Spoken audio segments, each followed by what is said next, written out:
नमस्कार कृषी मित्रांनो, मी निलेश सदार तुमच्या सर्वांचं आपला सदारी अग्री प्लॅटफॉर्मवर स्वागत करत आहोत.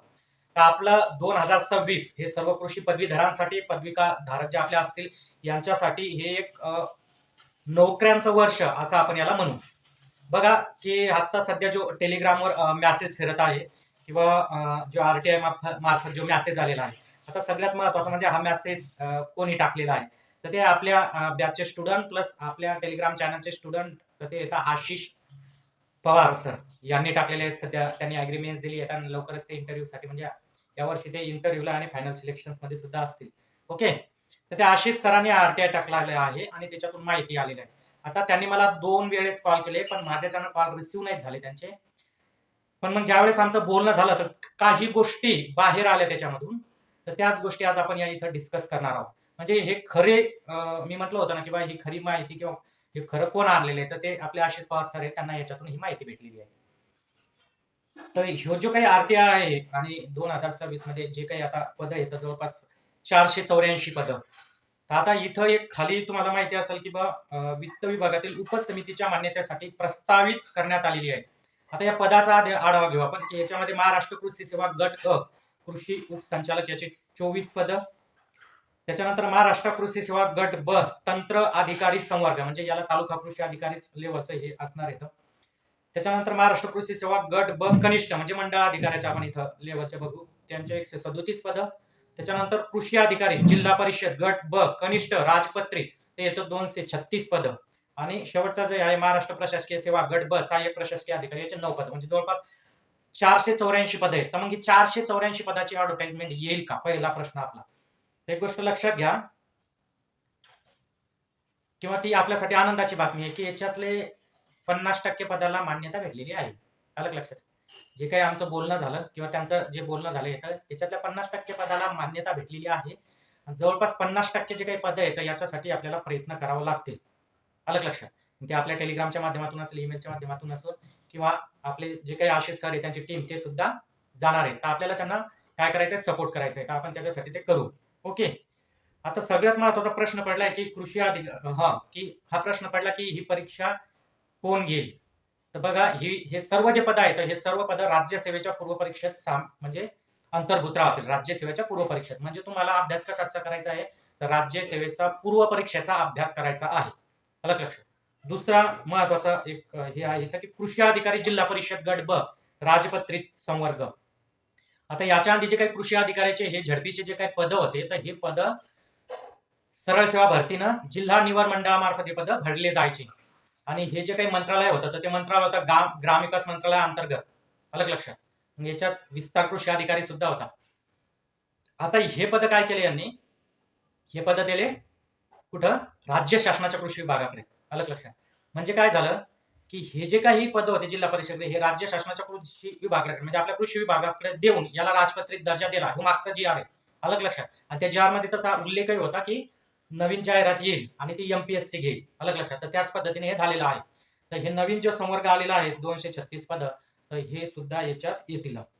आता दुसरं एक राहिलं की प्रशासकीय सेवा 9 पद दिलेले आहेत गट आता आपल्याला माहिती आहे आपलं कृषी विभाग असेल तर त्याच्यामध्ये एक प्रशासकीय विभाग असतो. त्या प्रशासकीय विभागामध्ये जे पण त्या अधिकारी असतील तर हे कृषीवालेच असतील, पण त्यांचं प्रशासकीय काम करते तिथं तिथं त्यांचं काम तांत्रिक काम नसल. अलग लक्षात, तर हे पद सुद्धा आपल्या आपणच त्याच्यासाठी आपण इलिजिबल राहू. आता सगळ्यात महत्वाची गोष्ट आहे की हे उपसमितीला दिले होते. मग सर मागच्या वर्षी ही जवळपास 87 पद गेले होते, पण उपसमितीनं मान्यता दिली नव्हती, आपल्याला माहिती आहे. तर त्याचं कारण होतं की त्यांनी सांगितलं की सुधारित आकृतीबंधानुसार ते पद द्या. तर आता हे जे काही पद दिले हे सुधारित आकृतीबंधानुसार दिलेले आहेत आणि याच्यातले जवळपास मी सांगितलं की 50% पदाला जवळपास मान्यता भेटली. अलग लक्षात, आणि अजून जे काही आपण जर याच्यासाठी अजून प्रयत्न केले तर अजून पद हे वाढू शकतात. म्हणजे पद कुठपर्यंत येण्याचे चान्सेस असतात, जोपर्यंत पूर्व परीक्षेचा निकाल लागत नाही तोपर्यंत हे पद ऍड होऊ शकतात. म्हणजे जर साधारण आता ही जर जाहिरात आली 2026 ची आणि या जाहिरातीमध्ये जर त्यांनी 250 पद दिले, अलग लक्षात, 250 पद दिली, जाहिरात आली, आपण फॉर्म भरला, परीक्षा दिली, तर पूर्व परीक्षेचा जोपर्यंत निकाल लागत नाही तोपर्यंत ही पद त्याच्यात ऍड होऊ शकतात. त्याच्यामुळे जेही काही आता समोर 2026च्या जेही काही पद येतील तर प्रत्येकाने तो फॉर्म भरायचा. अलग लक्षात, कारण ते पद त्याच्यात ऍड होऊ शकतात केव्हाही. नंतर एक महत्वाचा प्रश्न आहे की याच्यासाठी इलिजिबल आपल्याला माहिती आहे कृषी पदवीधर आणि आपल्या बाकी संलग्नित ज्या पदव्या आहेत जसं हॉर्टिकल्चर, इंजिनिअरिंग, तुमचं फॉरेस्ट्री, बायोटेक्नॉलॉजी, अलग लक्षात जेवढ्या आपल्या काही पदव्या आहेत तर ह्या सर्व पदव्या तिथं सर्व जण याला इलिजिबल राहतील. तर ही जी काही अपडेट्स होती की जे आपल्याला याच्या माध्यमातून आशिष पवार सरांच्या माध्यमातून आपल्याला भेटलेली आहे. तर ज्यावेळेस आमचं आता बोलणं झालंय फोनवर तर त्यांनी ह्या गोष्टी ज्या आहेत त्या सांगितलेल्या आहेत आणि लवकरच अजून एक अपडेट तुम्हाला या वीकमध्ये अजून एक अपडेट तुम्हाला आपल्या YouTube चॅनलच्या मार्फत तुम्हाला भेटणार आहे. आलं का लक्षात? म्हणजे काय झालं की जसं की आता आपण जर बघितलं की कृषी विद्यापीठासाठी भरतीच्या हालचाली चालू आहेत.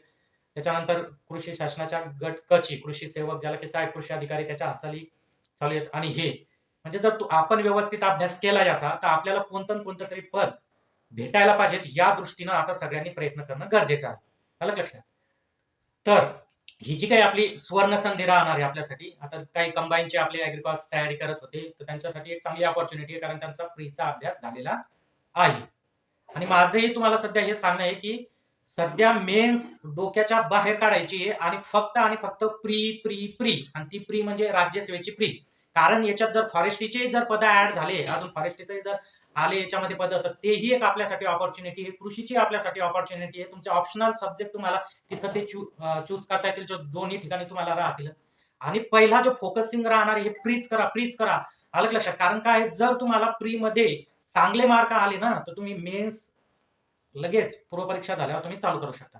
कारण मी मागचा कट ऑफचा तुम्हाला अंदाज सांगितला होता. अॅक्युरेट कट ऑफचा अंदाज लागला होता त्या टाइमला. आलं का लक्षात?